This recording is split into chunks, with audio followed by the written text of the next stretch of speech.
He will come to us like the rain, like spring rain that waters the earth. So that's that relief that we're seeking. Today's video is about how we can come to Jesus, how he tells us in the Bible to come to him with our guilt and get help from him, and exactly how we do that. So there are a few things that I'm going to break down from the daily readings that were today, this morning. God just provided this to me this morning. He really points this stuff out to me for me, but I enjoy sharing it. So here we are. We all need this. We all have times where we fall short. And what I'm going to do is I'm going to pull out a few scriptures, explain very briefly what they're giving us. And at the end, I will kind of sum it up, and then I will read them all to you. The first reading is Hosea chapter 6, verses 1 to 6. And it begins by saying, "Come, let us return to the Lord. It is he who has rent, but he will heal us. He has struck us, but he will bind our wounds." So rent meaning torn. We can feel torn and struck by God or by life, or just by our own awareness of our shortcomings. And it feels like a wound.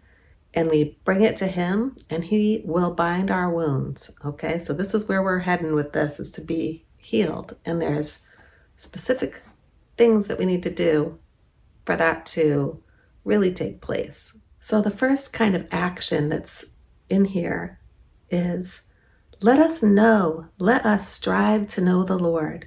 And then a little bit below that it says, he will come to us like the rain, like spring rain that waters the earth.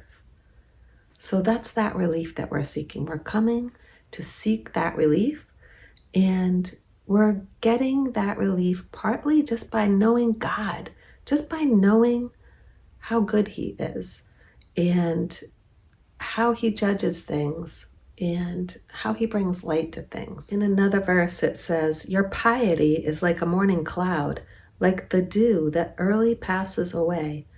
And piety being our understanding of authority. So we have these moments of real clarity where we're like, oh, I know I'm gonna, follow you, Lord, help me, do your will, behold the handmaid of the Lord. And that's excellent. However, the next thing you know, we are distracted. This is the human condition. We all struggle with this. And then in the last verse of this, it says, for it is love that I desire. This is God speaking. For it is love that I desire, not sacrifice, and knowledge of God rather than burnt offerings. So there will be more about that in the Psalms. The next reading is the responsorial psalm, which I'm not going to repeat the response every time. I'll just say it at the end. Psalm 51, verses 3 to 4, 18 to 19, 20 to 21 AB. Okay, just pulling out parts of that. Have mercy on me, O God, in your goodness. In the greatness of your compassion, wipe out my offense. So there's two things happening here. The writer of the psalm is asking for mercy and forgiveness. Okay, so in order to be able to do that, you kind of have to be aware of your shortcomings. Okay, the next part. You don't necessarily know exactly what they are. You can kind of just feel it sometimes. Sometimes you just kind of feel like, I know I'm not quite making the mark. I know my priorities are messed up here somewhere. I know that God is calling me to a higher place and I just don't know how to get there, whatever it is. Okay, in another part, my sacrifice, O God, is a contrite spirit, a heart contrite and humbled. O God, you will not spurn. So this is our God. Our God, when he sees that we are aware of our shortcomings, his heart is absolutely softened towards us. He loves us so much, And that's all he wants. He wants us to see the truth. He wants us to experience his light. And humility is understanding the truth. It's not about thinking that we're bad or that we're good or any of that. It's the truth. We can see where we're getting better, and we can also see where we really need to get better. In the next part, he talks about how he will help us to do better. Be bountiful, O Lord, to Zion in your kindness by rebuilding the walls of Jerusalem. Then you shall be pleased with due sacrifices, burnt offerings and holocausts. So it's saying, pour out your grace. Be bountiful, O Lord, to Zion in your kindness. Pour out your blessings. By rebuilding the walls of Jerusalem,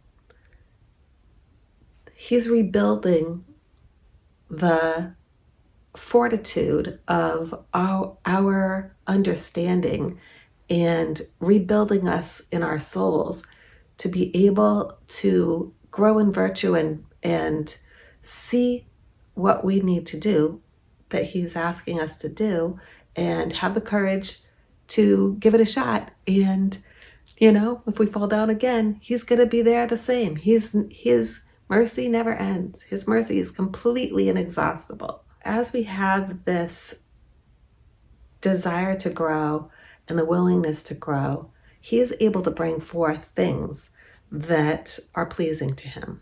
Okay, so, and the response to that psalm was, it is mercy I desire and not sacrifice. So important when we're struggling with all the different things to remember. Number one, just come back to love and kindness and mercy. We're coming to God for mercy. We're asking something of him that he's also asking of us. He has created us for love and mercy because he is love and mercy. So the last reading is the gospel, as always. And that is Luke 18, verses 9 to 14, a very familiar parable about the Pharisee and the tax collector. And it gives specific stuff that we need to do and not do in order to do this well. So, first of all, don't forget, I will read all this at the end. So if you aren't familiar with it or you haven't heard it lately, don't worry. I will read it all at the end. And it's not very long.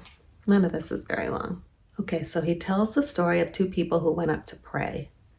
The Pharisee took up his position and spoke this prayer to himself. Oh God, I thank you that I am not like the rest of humanity. And then he goes on to tell God how great he is and how much better he is than everybody else. Okay, obviously we're not going to do that. Okay, so, but the key here is, I'm not like the rest of humanity. Reality is, we're all like the rest of humanity. We are humanity. Okay, the next part is the tax collector.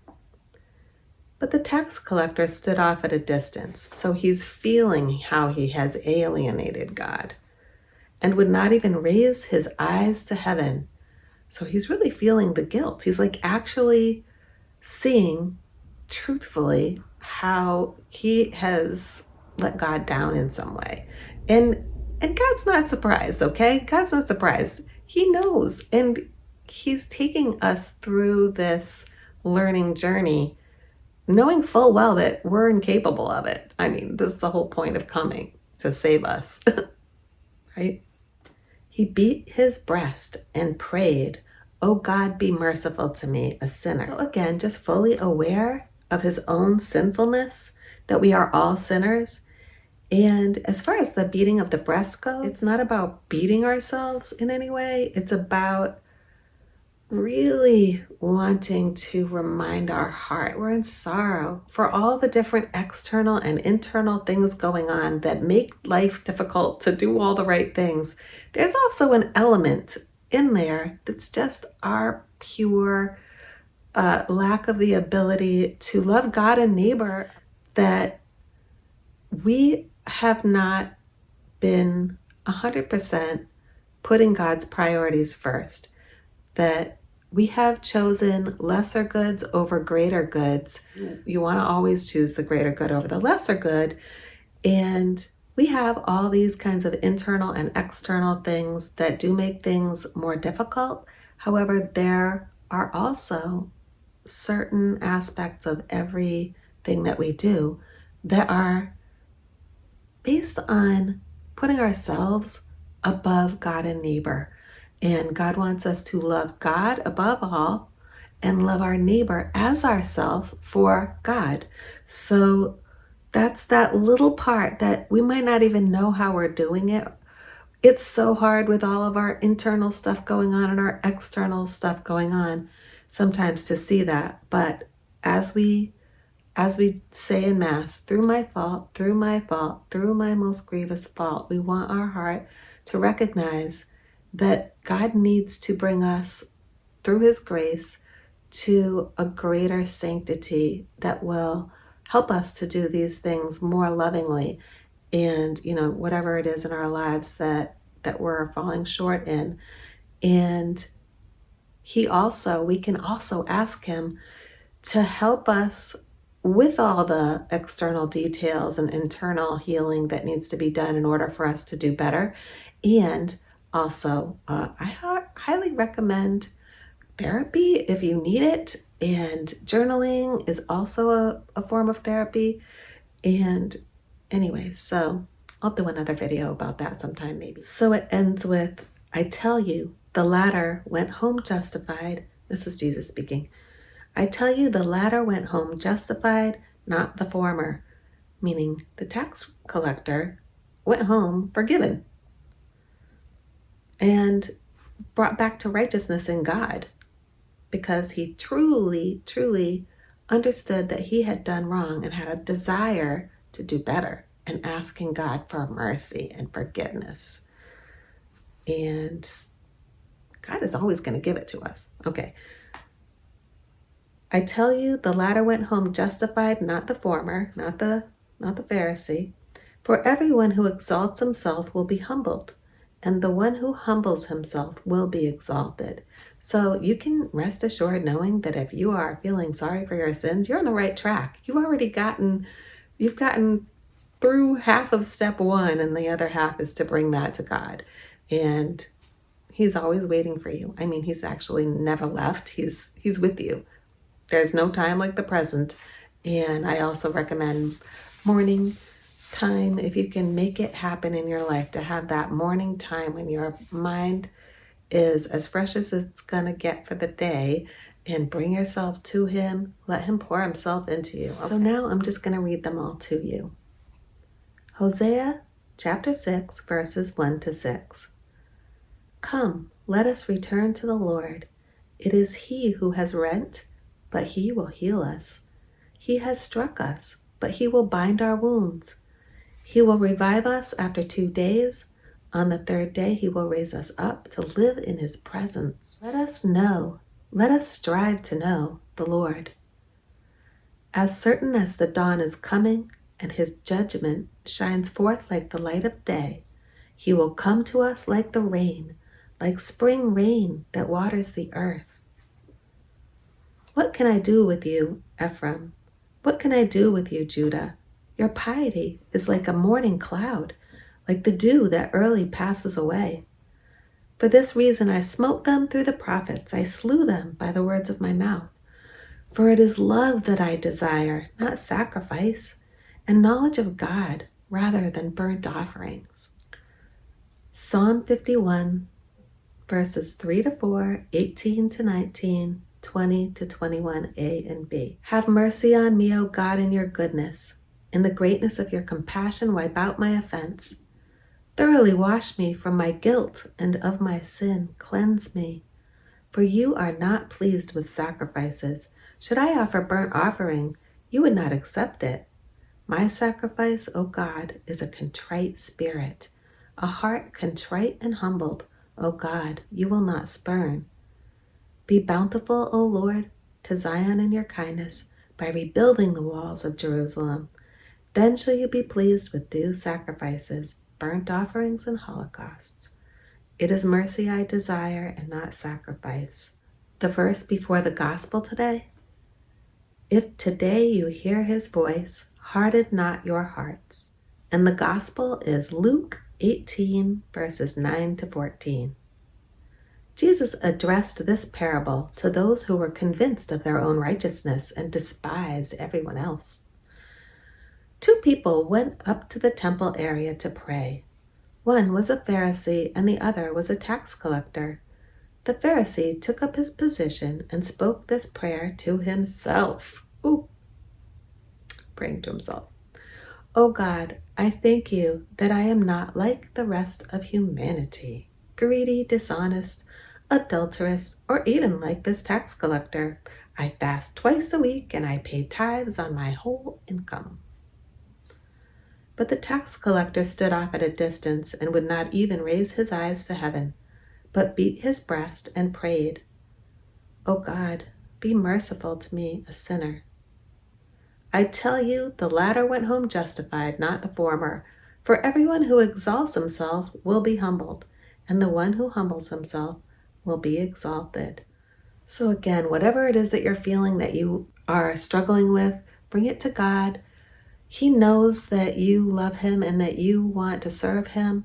And remember also to ask God for help with all of these situations that we find difficult, these struggles, and just keep coming back. Give him time to pour in his light and his wisdom. Pour your heart out to him, and also just, give him time in quiet to show you whatever he wants to show you in that moment. But also you will notice over time, if you go back and read what you're journaling, you will see how he is through your heart. He is guiding you and helping you grow closer and closer to him. And that's the goal, to love him in the present and to love our neighbor as ourselves. And that includes ourselves, just loving and loving for him. That's what we're here for. Just always come back to that when you're lost, and his mercy. I hope you enjoyed that video. And if you like this kind of content, please click like and put a comment down below if you like. And also, if you would subscribe, it's free. That helps my channel as well. So I hope you have a wonderful day, and that you know that God is always with you, that he has always got his arms open, waiting for you to come to him for his love and mercy. I'd love to hear from you in the comments, anything that you want to say, and I'll see you in the next one. Have a great day.